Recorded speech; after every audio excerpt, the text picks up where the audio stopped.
Hello everyone, welcome back to another commentary. So this time I'm going to be doing a drawing in a 2-point perspective for a castle. So to begin with I need to set up my construction lines so I can get the basics of what the shape is going to look like. So right now I'm placing out thick lines that determine the primary positions of things to get the shape I'm happy with.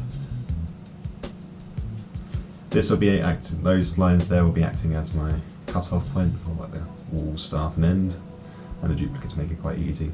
I'll be duplicating a few times here because it's quite a perfect symmetry where I'm doing this. Here I'm trying to get the shape for the walls in the background. This is set in a castle environment with a medieval England theme. So stones and moss, that sort of shapes will be found there, and colours.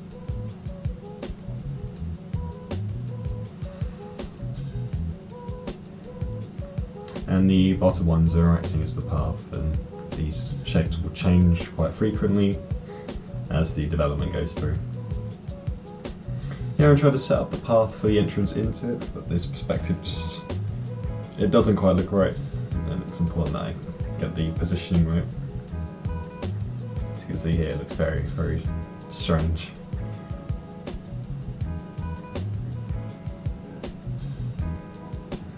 Right, so that one looks much better.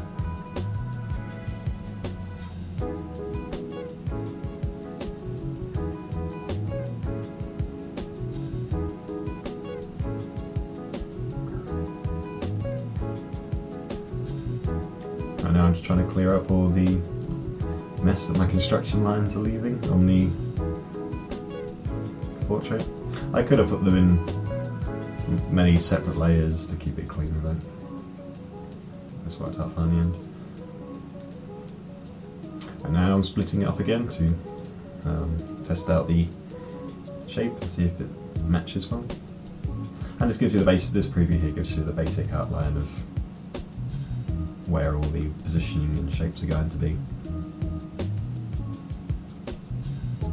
But for most of the process in the construction, I'm pretty much doing what you're seeing here, where I'm setting up the perspective points and measuring them out to certain areas. So here I'm working on a balcony section, trying to add some length to the entrances and exits to the doors. As you can see there, once I've cleaned it up.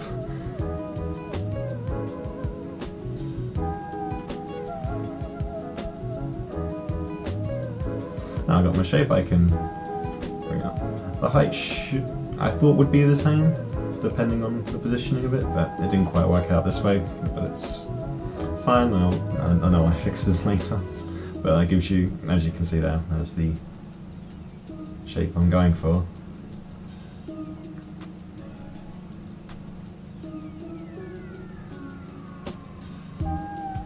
More shape cleaning up.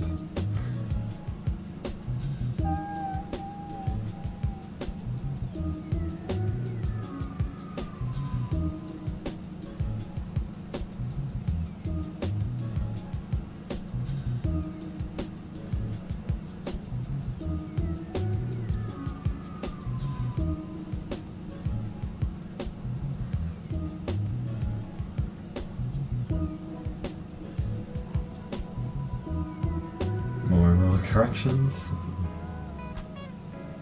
Trying to get this shape down now so I can work on it later. It takes quite a bit of time to remove all these marks on my canvas, especially with the other layers. And I get a bit confused.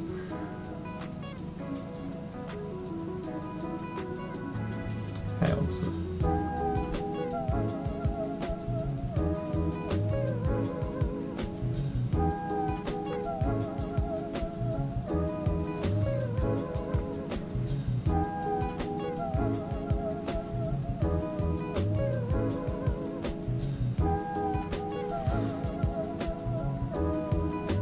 out the piece, the perspective you can see quite here now. I won't be showing you on that length again for the sake of the video length, but I thought it's quite important that you see how the method in which I do it. So here I'm trying to continue on the banister section of the walkways. So it should be a continuation of that line as it cuts out a 90-degree angle. That's another case of erasing what shouldn't be seen for the sake of perspective.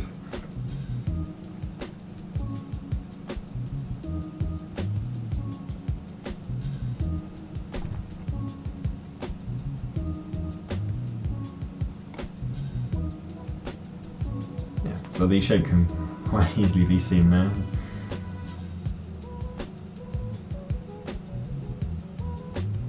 A little bit more cleanup.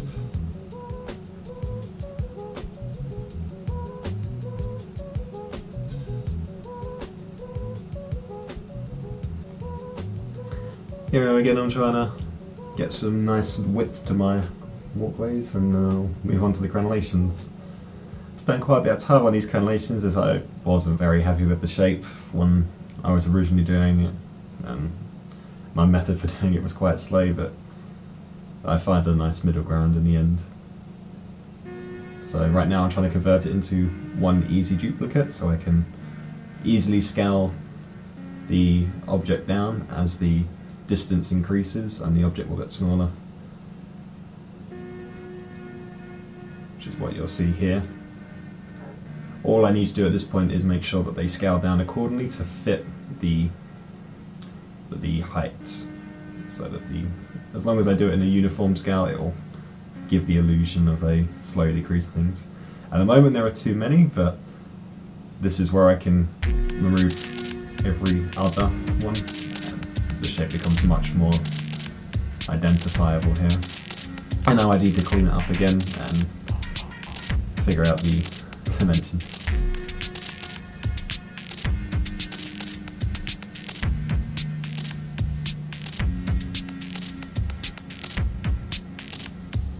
Just removing the top parts.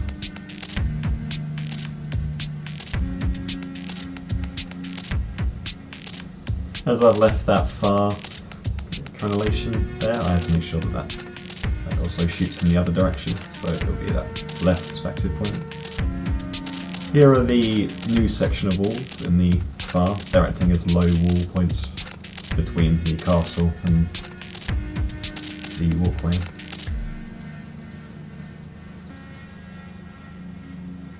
Once again, it's the same process here of scaling things down and making sure they fit accordingly.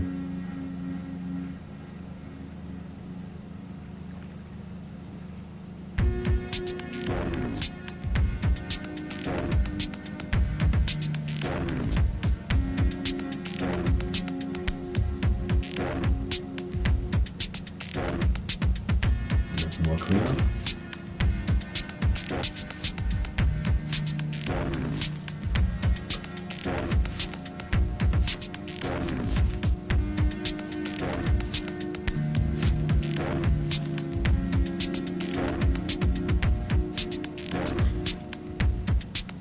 And that pretty much determines the layout for the castle.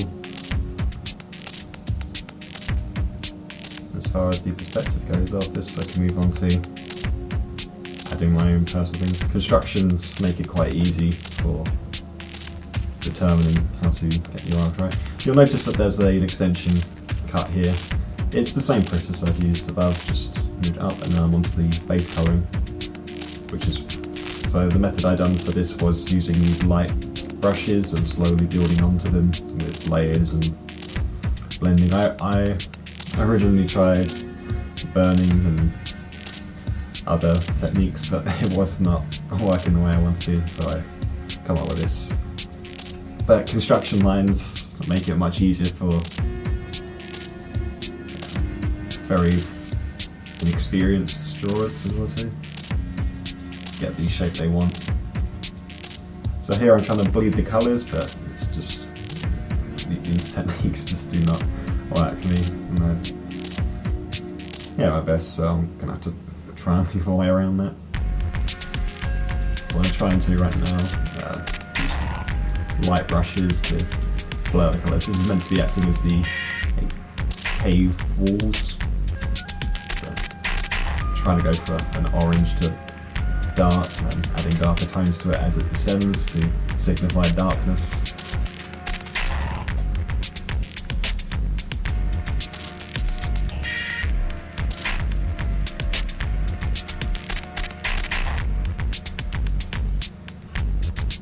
So this should be the light section of it. There's supposed to be a hole at the top of the cave, almost like a reverse volcano, where it's casting the light directly on top of the castle. So I'm trying to make it a bit warmer and burn out towards the bottom.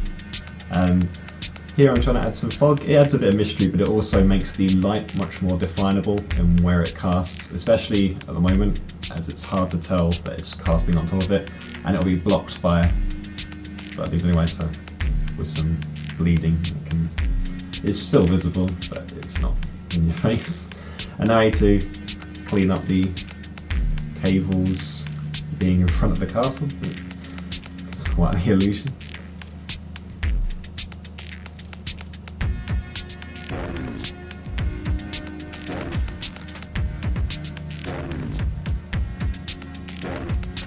Here I'm adding the shadows to the doorways, and this is the same method I use for the backgrounds, where I slowly add darker and darker tones and then I'll cut out the excess.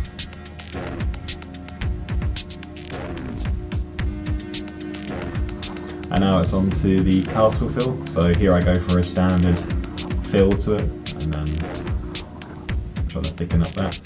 I add a few swatches of colour. You may see them in some of the layers, and trying to keep colours that I found quite a nice brown, dirty, exhausted colour to the castle. That's a theme throughout the design. More corrections. And I'm going to add on some dirt selections here to make it interesting. And rinse and repeat, and this is the event, well, the final result. And that draws this to a conclusion. Thank you for coming. See you later.